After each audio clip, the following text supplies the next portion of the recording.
విశ్వాసము వలనే ప్రతి కార్యము జరుగుతుంది. Without faith nothing is possible. దేవుడు ఏమన్నాడు?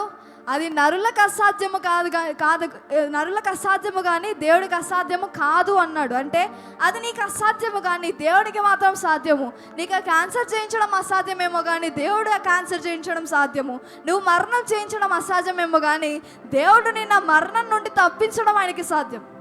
నేను ఆ సమస్య నుండి బయటికి తీసుకొని రావడం దేవునికి సాధ్యం.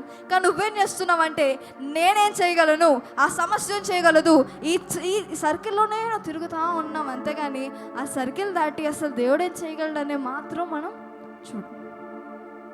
ఒక సమస్య గురించి 100 సార్లు నువ్వు మొరపెడుతున్నావంటే నీ కాన్ఫిడెన్స్ అంతా నీ సమస్యలోనే ఉంది. నువ్వు అలానే ఉన్నావంటే నువ్వు 100 సార్లు కాదు, 1000 సార్లు కాదు, 10,000 సార్లు మొరపెట్టినా ఏం జరగదు.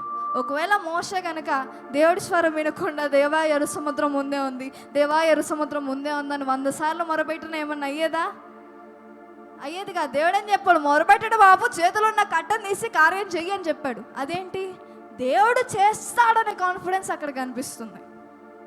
ఒకవేళ మనమే సిచ్యువేషన్లో ఉంటే, దేవా నువ్వేమో కథ చాపమంటున్నావు, అది జరుగుతుందో అసలు అవుతుందో అవ్వదో, అది అవ్వకపోతే మళ్ళీ మనుషులు నన్ను చంపేస్తారు, అది అవ్వకపోతే మళ్ళీ మనుషులు నా మీద రాళ్ళు వేస్తారు, నన్ను అవమానిస్తారు, నన్ను తిట్టుకుంటారు, నా మీద కోప్పడతారు అని మనం అనుకుంటాం. That is confidence in the problem. Your main problem is the confidence and problem. ఎంతమందికి సమస్యలు ఉన్నాయి?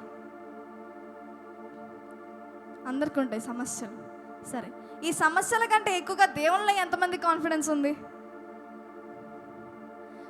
నీకు కాన్ఫిడెన్స్ ఉందా లేదా అనేది నీ ఎమోషన్స్ చూపిస్తాయి. ఏం చూపిస్తాయి? నీకు కాన్ఫిడెన్స్ ఉందా లేదా అనేది ఎమోషన్స్ చూపిస్తాయి. మోషే ఎర్ర సముద్రం మీద 1-2 సార్లు మొరబెట్టాడే కానీ 100 సార్లు మొరబెట్టలేదు. దేవుడు కరెక్ట్గా రెడీగా ఉన్నాడు. ఈ బిడ్డ ఎప్పుడు నా మీద విశ్వాసం ఉంచుతాడు, ఈ వ్యక్తి ఎప్పుడు నా మీద నన్ను విశ్వసిస్తాడు, అప్పుడు వెంటనే కార్యం చేయాలని దేవుడు రెడీగా ఉంటాడు. కానీ మనమేమో సమస్య అంతా అక్కడ, దీన్ని ఇటే చూస్తున్నాం. సమస్య మనం ఇది చేయలేము, సమస్య చేస్తుంది, మనం ఇది చేయలేము, సమస్య దాన్ని సాధిస్తుంది, మనం మరణాన్ని జయించలేము, సమస్య మనకి మరణాన్ని తెచ్చిపెడుతుంది. దీని మీదే చూస్తాం. కానీ దేవుడు ఏం చెప్తాడు? ఆగు, నువ్వు ఎర్ర సముద్రాన్ని చూస్తున్నావు కానీ ఆ ఎర్ర సముద్రాన్ని చీల్చే నేను కూడా ఉన్నా పక్కన. నువ్వు నీ సమస్యనే చూస్తున్నావు కానీ ఆ సమస్యను నువ్వు అధిగమించేలాగా చేయడానికి నేను పక్కన ఉన్నాను అని దేవుడు చెప్తున్నాడు. ఇప్పుడు 100 సమస్యల్లో నీకు కాన్ఫిడెన్స్, దేవుడి మీద నువ్వు కాన్ఫిడెన్స్ పెడితే ఆటోమేటిక్గా 90% నీ సమస్యలు అక్కడే అయిపోవాలి. హల్లెలూయా.